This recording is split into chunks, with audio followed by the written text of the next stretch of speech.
भारत का पहला toy fair शुरू, पीएम मोदी बोले खिलौना उद्योग में छिपी ताकत को बढ़ाना जरूरी। पीएम मोदी ने वीसी के जरिए किया संबोधित। जयपुर के कठपुतली कलाकारों का भी बढ़ाया हौसला। टीएमसी के हमले के जवाब में बीजेपी ने बंगाल बीजेपी की महिला नेत्रियों को किया आगे। बंगाल बीजेपी ने अपनी 9 महिला नेताओं का पोस्टर जारी करते हुए कहा कि बंगाल को अपनी बेटी चाहिए, बुआ नहीं। बंगाल में 8 चरणों में चुनाव कराने के ऐलान के बाद से ही सियासत गर्म। बीजेपी नेता अर्जुन सिंह ने ममता से पूछा, 2016 में 7 चरणों में चुनाव हुए, अब 8 चरणों से क्या समस्या है। बता दें कि ममता बनर्जी ने 8 चरणों में चुनाव कराने को लेकर सवाल खड़े किए हैं। आज कांग्रेस के किसान सम्मेलन में श्रीडूंगरगढ़ के धनेरू में सीएम गहलोत ने किया सम्मेलन को संबोधित, तो कुछ देर चित्तौड़गढ़ के मात्र कुंडिया किसान सम्मेलन में लेंगे शामिल।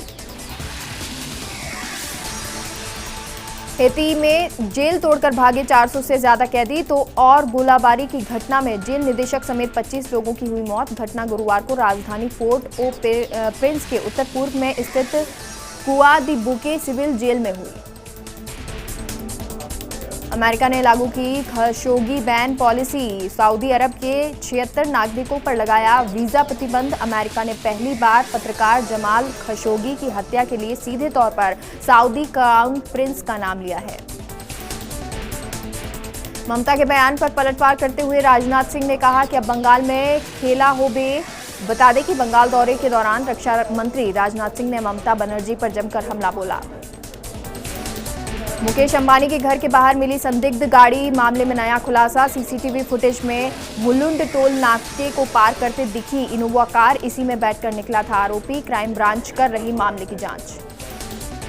तमिलनाडु में कांग्रेस डीएमके के बीच सीटों को लेकर फंसा पेच, संकट में गठबंधन। 5 राज्यों में चुनाव की तारीखों की घोषणा के साथ ही पार्टियां तैयारियों में जुट गई, लेकिन कांग्रेस की अभी भी सीट शेयरिंग पर गठबंधन को लेकर असमंजस बरकरार है। भारत के सस्टेनेबल डेवलपमेंट के लिए अगले सप्ताह सम्मानित होंगे पीएम मोदी। भारत में सस्टेनेबल डेवलपमेंट की ओर से काम करने के लिए पीएम मोदी को CER वीक वैश्विक ऊर्जा और पर्यावरण लीडरशिप पुरस्कार से किया जाएगा सम्मानित। महाराष्ट्र और केरल में तेजी से बढ़ रहा कोरोना वायरस संक्रमण, बीते 5 दिनों में 300 से ज्यादा लोगों की हुई मौत। बता दें, बीते 5 दिनों में महाराष्ट्र में 37,000 से अधिक मामले सामने आए हैं। देश में कोरोना के नए मामले तीसरे दिन भी 16,000 के पार। पिछले 24 घंटे में सामने आए 16,488 नए मामले, तो 113 लोगों की गई जान। हालांकि राहत की बात यह है कि अब तक देश में करीब 1.5 करोड़ लोगों को वैक्सीन लग चुकी है। कोरोना पर अलर्ट, केंद्रीय गृह सचिव अजय भल्ला की राज्यों को चिट्ठी, कहा कोरोना से निजात पाने के लिए सख्त एहतियात की जरूरत। गाइडलाइन को 31 मार्च तक बढ़ाने के निर्देश।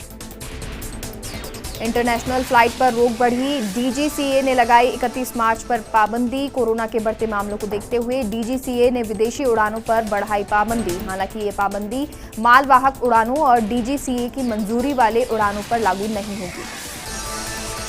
कांग्रेस के G23 गुट की जम्मू में बैठक, लोकतंत्र बहाली का उठाया मुद्दा। उत्तर भारत के कांग्रेस नेता दिखा रहे ताकत, पार्टी नेताओं को भी दिया संदेश।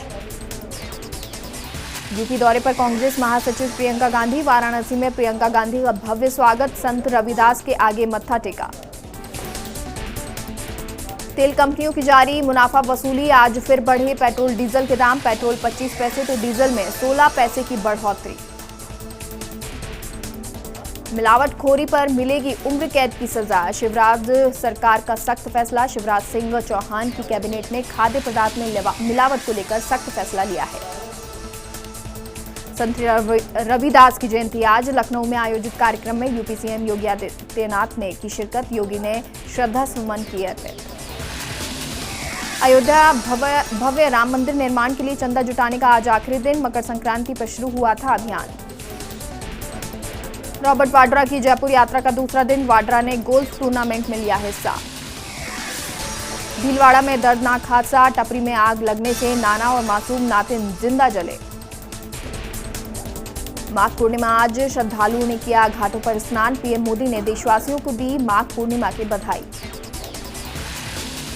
ईमेल केस में क्राइम ब्रांच के ऑफिस से पहुंचे ऋतिक रोशन, पूछताछ के जरिए इस मामले में ऋतिक के स्टैंड को समझने की कोशिश।